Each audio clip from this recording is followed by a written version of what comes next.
So in this tutorial, we will learn about UNICODE function. So what is UNICODE function?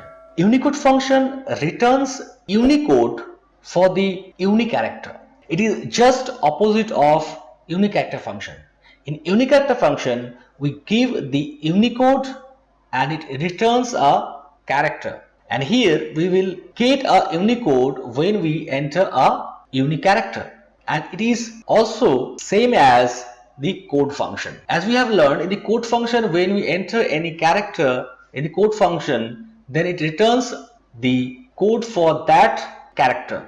But here it will return same, but it will be for the UNICODE. So type here equal to UNICODE and select the character and enter. So here it is 65. Drag it. Now here also equal to UNICODE, select this.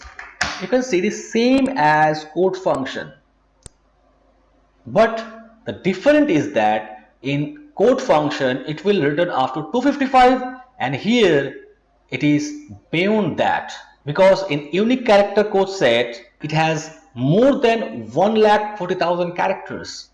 So here in the text string equal to UNICODE, select the text string and here. So 65 is the first characters UNICODE. Drag it. You can see same as code function.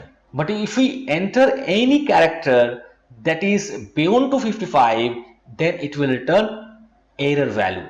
Here you can see if I type here equal to code and select this bracket close and enter, it is 63.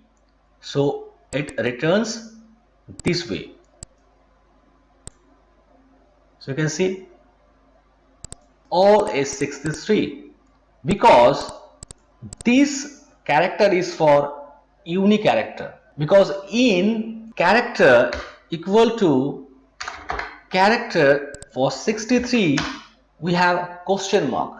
So this character cannot be used for code function. So type here UNICODE. Now press enter. You can see 1161. So it is beyond 255. That's why we do not get the exact UNICODE number. So now you can see with the help of UNICODE function, we got all the UNICODEs for these UNICharacters. So in this way, with the help of UNICODE function, we can return the UNICODE of a character set. So I hope you have understood this tutorial very well. But still, if you have any queries, you can write me in the comment section.